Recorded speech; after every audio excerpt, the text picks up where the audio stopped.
आलस ग्रहण करना है, सोना नहीं ग्रहण करना। आलस्य आपको लेना है कुशलेषु अनाग्रह प्रमादः। देखो मैं आगम के शब्द इसलिए बोल देता बीच में, कहीं आपको ये ना लगे कि महाराज जी अपने मन की किए जा रहे हैं, नहीं भाई। हम आज के समय में समझ रहे हैं साधु के प्रति कितनी श्रद्धा बची है, और साधु को तो मानते हैं पर साधु की कितनी मान रहे हैं, तो बड़ा दुर्लभ हो गया आज के समय में किसी को मनाना।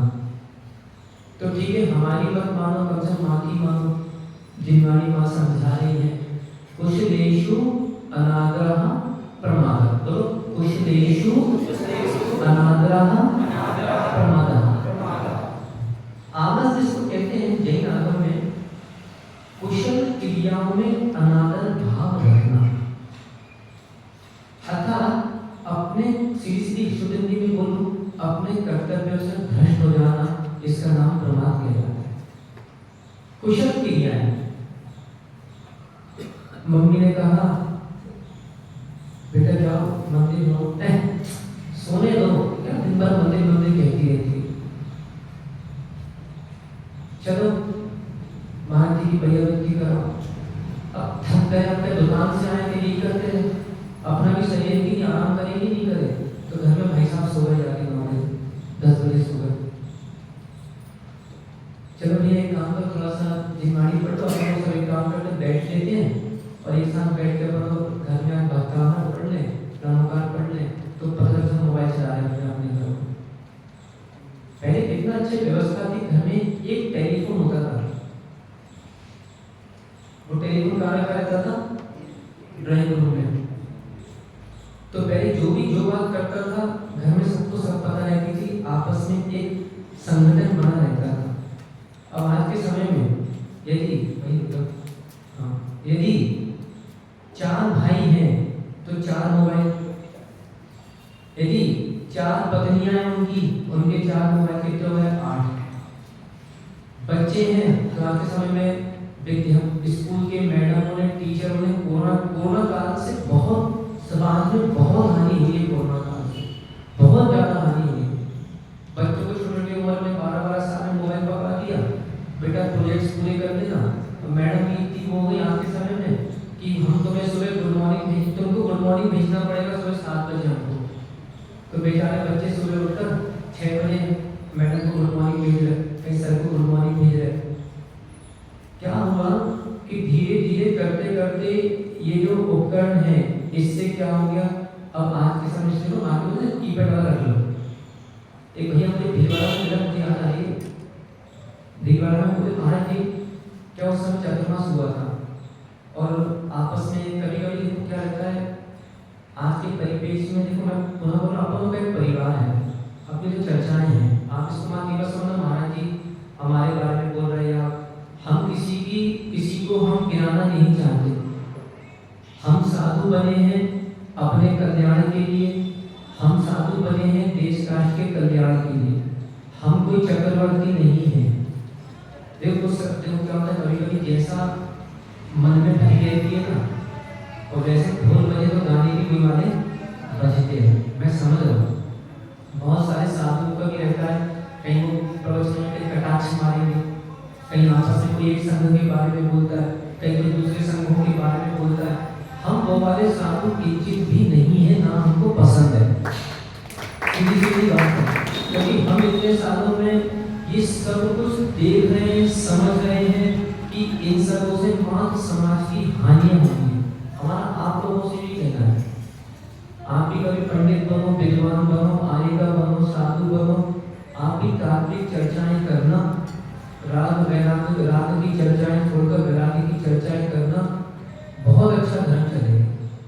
और कहीं किसी संघ की आलोचना है, कहीं किसी के बारे में कहने में लगता है, कहीं अपनी पुष्टि में लगता है, सभा हो जाएगी, कोई बड़ी बात नहीं है। भाव हमारे भी खराब होंगे, भाव आपके भी खराब होंगे, और अपन दोनों एक दूसरे से बट जाएंगे, और कोई किसी को, ना आप हमको देखोगे ना हम आपको देखेंगे, और बड़े शौक से हम भी धर्मात्मा कहलाएंगे, आप भी धर्मात्मा कहलाएंगे, पर मन कहेगा कि हम दोनों धर्मात्मा नहीं हैं, कोई साथ नहीं। मेरी बात आपको समझ में आ रही? ठीक है, मेरी उम्र 40 साल की है, यहाँ पे मेरी माँ की उम्र के लोग भी बैठे हैं, मेरी दादी की उम्र के लोग भी बैठे हैं, मेरे पिता मेरे दादा की उम्र के लोग भी बैठे हैं। पर शरीर बड़ा हो जाना सब कुछ नहीं कहना, क्योंकि लाघव 3 प्रकार के न्याय शास्त्र में होते हैं। लाघव, एक शरीर के लाघव, एक कालकृत लाघव, एक बुद्धिकृत लाघव। अतः शरीर के लाघव मतलब जैसे भैया बैठा है अहम, प्रकाश भैया से ये कौन है? छोटा। शरीर के लाघव। काल के लाघव से लेना है कि जो पहले पैदा हुआ वो बड़ा, जो बाद में पैदा हुआ वो छोटा। तो कभी किसी ने ये बोल भी दिया कि ये बड़ा मंदिर है, छोटा मंदिर है, तो बुरा नहीं मानना चाहिए। ये बड़े भैया हैं, ये छोटे भैया हैं, बुरा नहीं मानना चाहिए। ये बड़ी देवरानी है, ये जेठानी है, ये देवरानी है, बुरा नहीं मानना चाहिए, क्योंकि ये तो कालकृत है ही। तुम बुरा मान के कर क्या दोगे? लड़ना। कैसे बुरा मानते छोटा? ये सब भगवान का भी छोटे होते हैं क्या? मतलब ये बताओ लड़ाइयों के तरीके बताओ, लड़ाइयों की जड़ क्या है? अरे भगवान तो बड़े हैं, पर मेरे भैया थोड़ा नए न्याय भी तो पढ़ लो जीवन में। न्याय पढ़ते नहीं और अन्याय करते चले जाते हैं। इसलिए तो बोला पढ़ो, पढ़ना लिखना पड़ेगा, ज्ञान आप करना ही पड़ेगा, चाहे कुछ हो जाए। ठीक है, जो मंदिर पहले बना वो तो बड़ा कहलाएगा ही ना, जो बाद में छोटा कहलाएगा ही ना। तो इसमें विवाद की स्थिति है क्या? अब कोई बड़ी बहन है, वो पहले जन्म गई तो बड़ी बहन कहलाएगी ना, तो छोटा जन्म गया तो छोटी बहन कहलाएगी ना। इसमें विवाद की क्या स्थिति? और फिर क्या पढ़ा आपने? वर्तना, परिणाम, क्रिया, परत्वा, परत्वे च कालस्य। जैन की करो।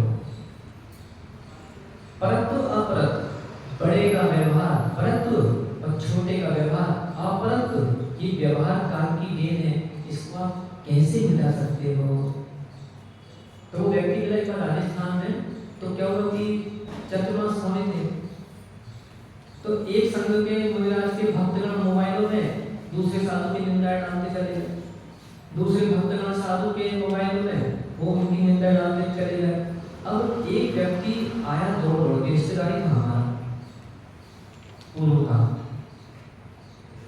वो बोले महाराज जी मैं पागल हो रहा हूँ, उसको पढ़ के महाराज जी क्या है ये, क्या हो रहा है ये? वो महाराज की निंदा करने जाके मैंने उनसे पूजा सीखी, मैंने उनसे पाठ सीखे, मैंने उनसे सब कुछ सीखा, हमारे तो गुरु हैं, और ये लोग क्या कर रहे हैं? मैंने देखो भैया, किसी को तो आप संभाल नहीं सकते। अब यदि तुम्हें चातुर्मास अच्छा निकालना है तो हम उसको एक सम्यक रहा नहीं, क्योंकि हमने पुनः बताया हम विवाद करने वाले साधु नहीं हैं, और विवाद करने वाले साधु की हमको किंचित पसंद नहीं है।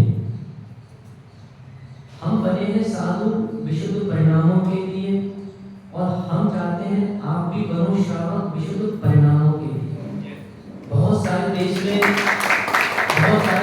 रावण भी हो गए, राम जी भी हो गए, उनके युद्ध हो गए, श्री कृष्ण भी हो गए, पांडव भी हो गए, कौरव भी हो गए, सब हो गए, भरत बाहुबली भी हो गए। अब कुछ नया इतिहास मत बनाओ भैया, आगे की पूरी कितनी किताबें पढ़ेगी? वर्तमान के तो मोटे मोटे पुराण पढ़ने ही वाला है, तुम और पुराण लिखते चलो, कितने पुराण पढ़ेंगे लोग बाग? ज्यादा विषय अंदर प्रवेश करेगा तो परिणामों में विशुद्धि नहीं आती। तो मैं तो भाई को मैंने काम कर रही है, तुझे ये चतुर्मास अच्छा निकालना है शांति का, तो एक काम करो, 4 महीने तुम्हें मोबाइल बंद करके रख दो, कुछ मत देखो, कुछ मत सुनो, कुछ मत पढ़ो, तो तुम्हें पता ही नहीं पड़ेगा कौन किसके बारे में क्या कर रहा है क्या नहीं कर रहा, बहुत आनंद का जीवन चलेगा। तो क्या करें? देखो आज के समय में मैं जो समझ रहा हूँ, भले आप ना समझो, क्योंकि तीसरा लाघव जो कहलाता है वो कहलाता है बुद्धिकृत लाघव। जरूरी नहीं है कि मेरी आपकी बुद्धि एक सी हो, कोई जरूरी नहीं, क्योंकि सबका अपना अपना ज्ञान है, सबका अपना अपना 6 अक्षर है, और बुद्धि सबकी अपनी अपनी है। कोई आवश्यक नहीं है कि मेरे विचार आपके विचार। मान लो डॉक्टर साहब के विचार हो कि एक हॉस्पिटल खुलवाओ, पर हमारे विचार नहीं मंदिर खुलवाओ, अब क्या कर लोगे आप? घर में पत्नी बोल रही कुंडल चलो, पति बोल रहे गिरनार चलो, अब क्या कर लोगे आप?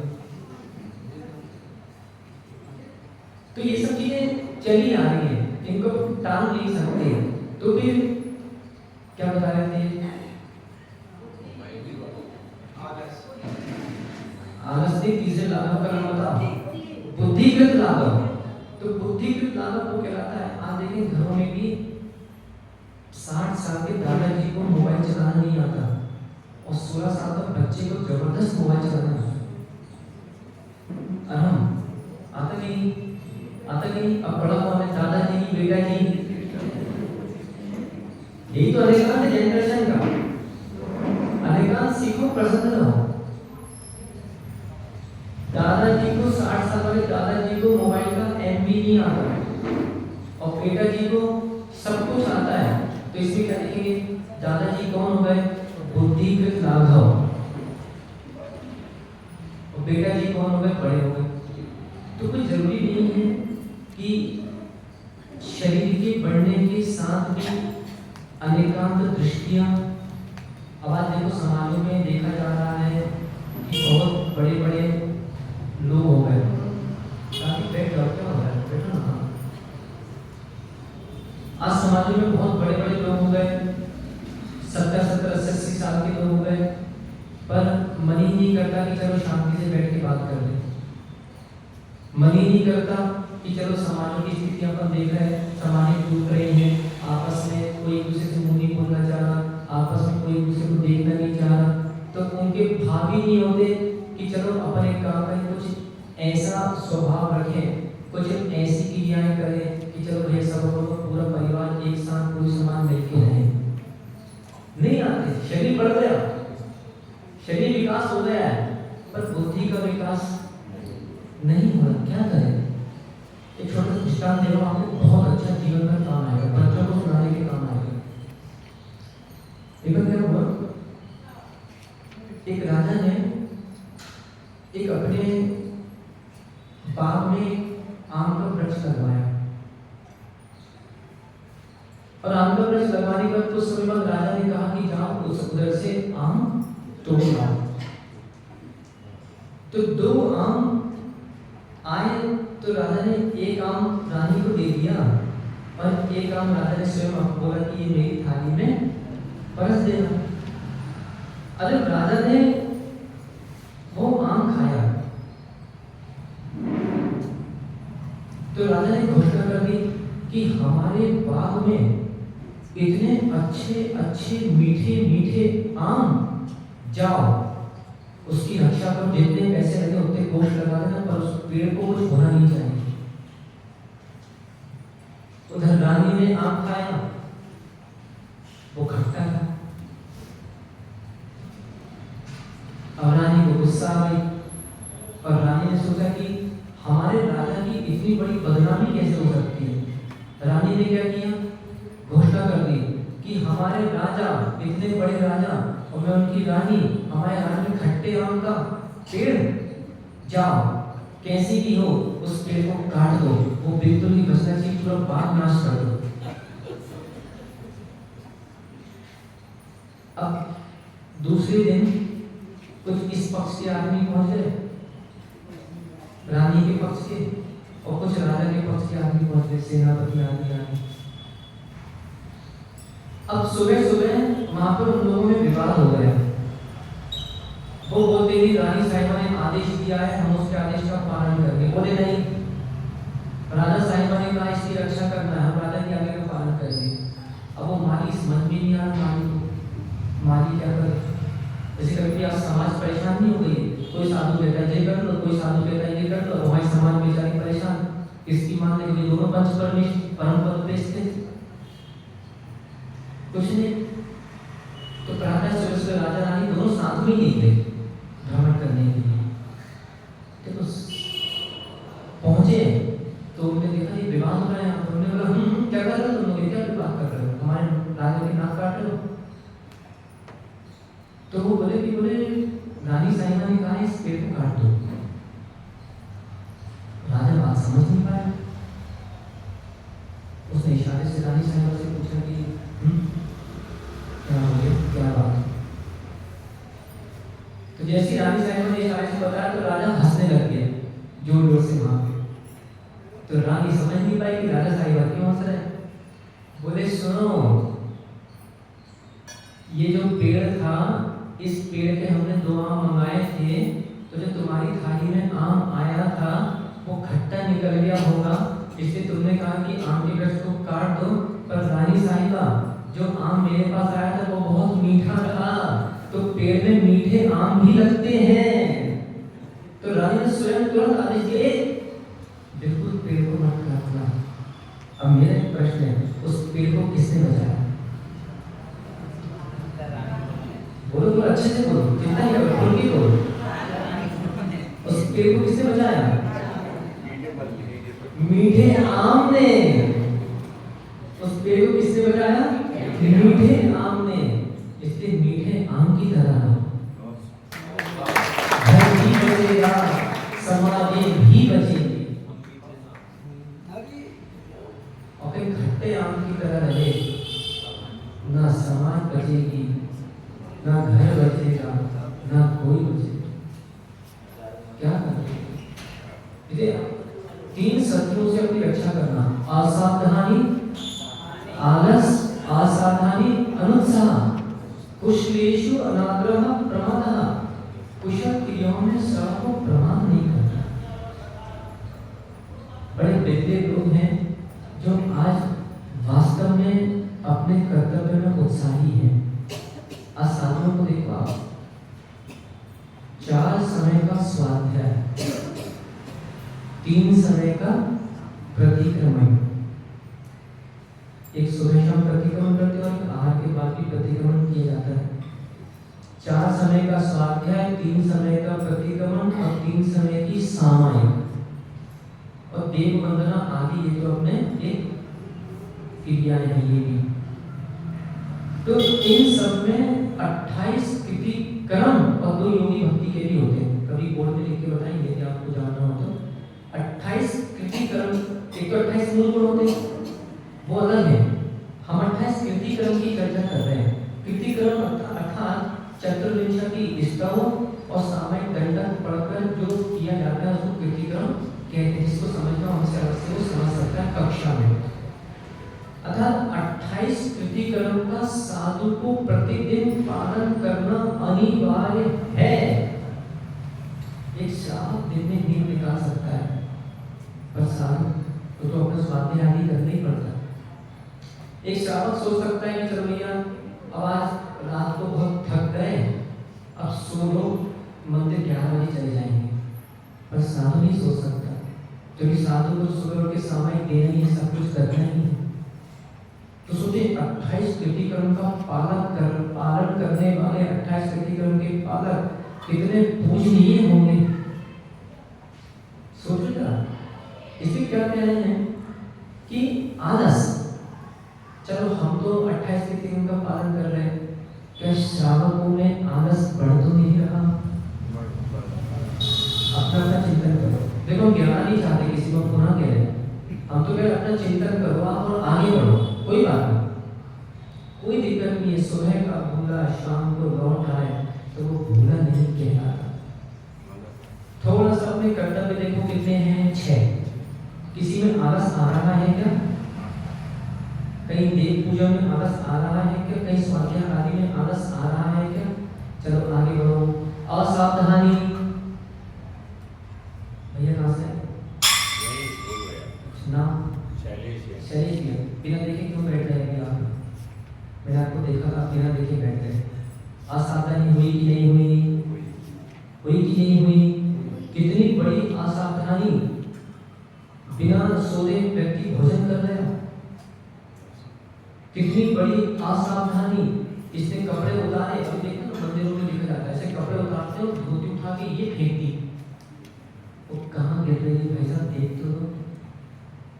कुछ भी सामान उठाया फेंक दिया। स्पर्शन, देखो 5 इंद्रिय का सामने होगा, असावधानी बताऊं ना आपको। स्पर्शन इंद्रिय की कितनी बड़ी असावधानी। उल्टे सीधे सेंट वाले तेल लगाता है, उल्टे सीधे सेंट की बोतलें रखी हुई है, न जाने कितने कीड़े मर मर के वो सेंट बनता है। क्रीम, वो क्रीम न जाने कौन कौन सी चर्बियों से क्रीम बनती है। ये कितनी बड़ी स्पर्शन इंद्रिय की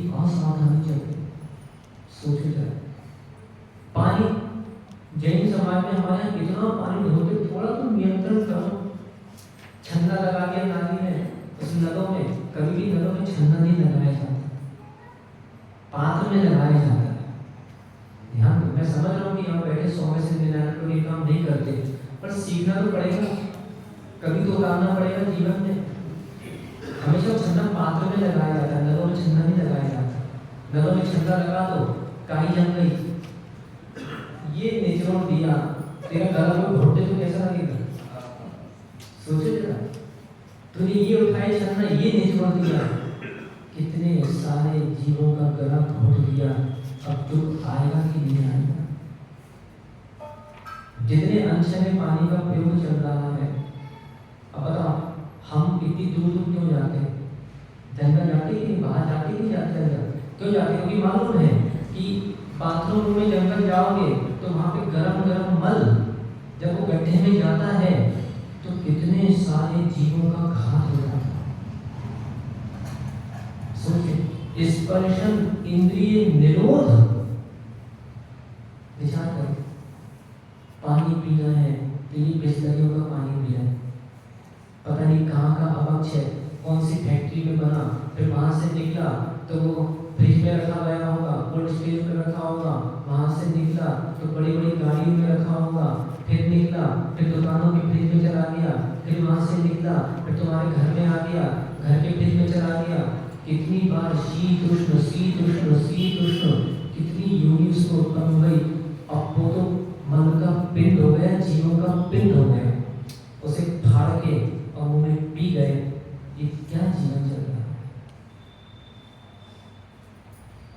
ये कितनी बड़ी असावधानी। स्पर्श इंद्रिय की असावधानी, रसना इंद्रिय की असावधानी। देखो आप, रसना इंद्रिय में कितना बड़ा, रात्रि में रोटियां चल रही है, अब दही खाने में चल रहा है, अब घी खाने में चल रहा है, अब आलू प्याज आदि खाने में चल रहा है। ये कितनी बड़ी असावधानी। और दो भाई मिलकर, दो मित्र मिलकर रेस्टोरेंट जा रहे हैं और दोनों अवध खा रहे हैं और कह रहे हैं वाह हमारा तो कितना अच्छा प्यार है। सोचो, इसलिए चम्मच से खाने को मना कहता है। चम्मच से खाने के लिए इसलिए मना किया जाता है कि चम्मच से भी आप खाओगे तो मुख की लाल खाने में आएगी। कभी कभी देखो ना, वो एक गुलाब जामुन रख लिया एक प्लेट में, एक भाई साहब ने ऐसे मुंह में डाला और निकाल के फिर चम्मच उसमें मिला दी, फिर बहन जी ने वहां से उठाई, बहन जी ने अपने मुंह में डाल दी। जैसे एक भाई साहब अपने मुंह से डाल के और फिर अपने मुंह से निकाल के बहन जी को खिला रहे। देखो ना शादियों में और नए नए प्रेमी प्रेमिकाओं में क्या होता है, और कह रहे बड़े प्रेम, हम दोनों में बहुत प्यार है। एक छोटा सा याद करो आप लोग, ये जो लाल है ना, लाल को बोलते हैं अनुपसेव अवश्य। क्या बोलते हैं? सेव अवश्य। एक छोटा सा याद करो, ऐसा कैसा प्यार, बोले ना, ऐसा कैसा प्यार खा रहे एक दूसरे की लाल, ऐसा कैसा प्यार। मतलब अपने राग में धर्म छोड़ दिया। तो कोई बात नहीं, जिन्होंने कभी खाया हो वो दस निछाने दुर्ग्राम करे, जिन्होंने कभी अभी आगे जिनकी खाने की बारियां आ रही हैं, वे लोग सावधान रहे कि रसना इंद्रिय की कितनी बड़ी आसक्ति है कि अपना काम बनता और भाड़ में जाए जनता। हम तो रात में रोटी खाएंगे चाहे कुछ हो जाए, हम तो बाजार का नहीं छोड़ेंगे चाहे कुछ हो जाए। विचार करो कितना बड़ी आसक्ति। सबसे बड़ा प्रथम अध्ययनों की किताबों में भी लिखा है, प्रथम नरक द्वारा रात्रि भोजन। ये मुरब्बा खा रहे डब्बा भर भर के, ये अचार भर भर के रख दिए डब्बे घरों में, बोले हमें तो अपना पेट पूरा करना चाहे, दुनिया का पेट कुछ भी हो हमें कोई मतलब नहीं, हमारा पेट भरना चाहिए। ये कैसी नीतियां चल रही है? थोड़ा तो धर्म में प्रवेश करना पड़ेगा। या घ्राण इंद्रिय का इतने बड़े सेंट आदि खुशबू सुगंध इसमें लीनता आ रही, अच्छी ये पाउडर लगा रहे, ये क्रीम लगा रहे। चक्षु इंद्रिय का आज देखो, चक्षु इंद्रिय में घरों में एक दूसरे के संबंध नहीं बच रहे। एक टीवी लगा है, उसमें असली फिल्में आती है, न जाने आजकल टीवी सीरियल्स में भी कपड़े पहनना नहीं आ रहे महिलाओं को, औरतों को। अब उसमें सब माता पिता बच्चे आदि सब मिलकर देख रहे हैं। हालांकि मैं समझ रहा हूँ घर में टीवी देखना कम हो गया, क्योंकि सबके जेब में टीवी, छोटी टीवी मोबाइल तो सब अपना अपना दो काम में लगा, सब अपने अपने घर में देख रहे बड़ी आराम से। चक्षु इंद्री का देखो, स्पर्श रचना ध्यान चक्षु कर्ण इंद्री का पता चला, अश्लील बातें सुन रहे, अश्लील गाने सुन रहे, तो इन सब चीजों को क्या करना है, परिवर्तित करना है। क्योंकि यहाँ जो बात आई है हम इसकी कथा कल बोलेंगे, अभी तो कैसा समय अपना हो गया, संचित में बता रहे थे। यहाँ जो आचार्य महाराज कहना चाह रहे हैं कि देशव्रति जो है, देशव्रत क्या होता है वो भी चर्चा करेंगे, पाक्षिक नैष्ठिक साधक श्रावक क्या होता है उसको भी अपन समझेंगे। पर जो इसमें आचार्य महाराज समझाना चाह रहे हैं कि देशव्रति संयम के साथ व्रतों का पालन करें। संयम दो प्रकार याद है किसी को? संयम दो प्रकार बोलो, कौन से? इंद्रिय संयम और प्राणी संयम। संयम शब्द का अर्थ मैं छोटा सा कर दूं, सामे बिंदी सम और यम। सामे बिंदी सम और यम, सम से ग्रहण करना है अच्छी तरह से, और बोलते ना संबंध, ये हमारे संबंधी हैं, मतलब हम दोनों सम अच्छी तरह से बंधे हुए, इसको बोलते संबंध। संयम, यम मतलब नियंत्रण, सम मतलब अच्छी तरह से नियंत्रण करना, इसका नाम संयम है। मात्र ब्रह्मचर्य का पालन करना ये एक अलग परिभाषा है। दो परिभाषा की है जनरल में, षट काय के जीवों की रक्षा करना संयम है, और 5 इंद्रिय मन को वश में करना संयम है। हम कौन से संयमी हैं? तो षट काय की रक्षा कर रहे हैं वो वाले संयमी हैं, या हमारा 5 इंद्रिय मन वश में है या वो वाले संयमी हैं? तो असावधानी जीवन में श्राप को ह्रास कर देगी। तीसरा जो बताया था आलस, असमय, अनुत्साह, तो उत्साह शक्ति होना चाहिए आपके अंदर, किसमें? अपने कर्तव्यों में, कि चलो भैया महाराज आए हैं उनको जंगल ले जाना है, उत्साह शक्ति आपके अंदर है क्या? कि चलो महाराज जी आए हैं भैयावती करने जाना है, चलो महाराज जी आए हैं, चलो भैया महाराज जी के लिए आहार देने जाना है, चलो भैया आदि। तो इसमें कहीं हम उदास हो रहे हैं क्या? आगे बढ़ो, कोई चिंता की बात नहीं, आगे बढ़ो। बहुत सी चीजें, इन सब चीजों में समझ रहा हूँ, किटी पार्टी में बहुत उत्साह है, यदि कहीं घर में शादी का कार्ड आ जाए तो बड़ा उत्साह है, चलो भैया शादी में चलो, बहुत आनंद है। कहीं मोहल्ले में लड़ाई हो रही हो तो फटाफट दौड़ पड़ के आए, देखे तो क्या हो रहा, देखे तो क्या हो रहा, उसमें बड़ा उत्साह है 4 लोगों की बातें सुनने में, पर क्या प्रवचन में है क्या? तो कुल मिला के साथ इतना है कि अपने जीवन में थोड़ी सी परिवर्तन लाना है, क्योंकि देखिए बहुत समय बीत गया और हम बाल भी सफेद हो गए हैं। ठीक है भाई, तुम पाउडर लगा के काले करके आ जाओ, ठीक है भाई, तुम चेहरा कहेगा कि ठीक है जवान है, पर मन तो कह रहा है कि मैं बुढ़िया हो गई हूँ, है ना? तो ठीक है भाई, तुम कुछ कर दो, पर अब समय थोड़ा सा अपने आप को संभालने का है, अपने तत्व में अग्रसर होने का है, क्योंकि बहुत पाप कमा लिया और उस पाप का फल कहीं ना कहीं आगे विनाशकारी होगा। और देखो कोई मतलब नहीं है, बड़े दुर्घटना से 5 इंद्रिय संगी पर्याप्त मनुष्य पर्याय मिली है, और फिर इस बार हमने मौका छोड़ दिया, तो मित्रों अगली बार कब पर्याय मिलेगी कोई निश्चित नहीं होगा। इसे जितना हो सके जीव रक्षा की ओर अपने आप को अग्रसर करो। रक्षा करो, रक्षा करो, जीव की रक्षा करो, रक्षा करो, रक्षा करो, जीव की रक्षा करो, रक्षा करो, रक्षा करो, जीव की रक्षा करो। नहीं की रक्षा जीव की तो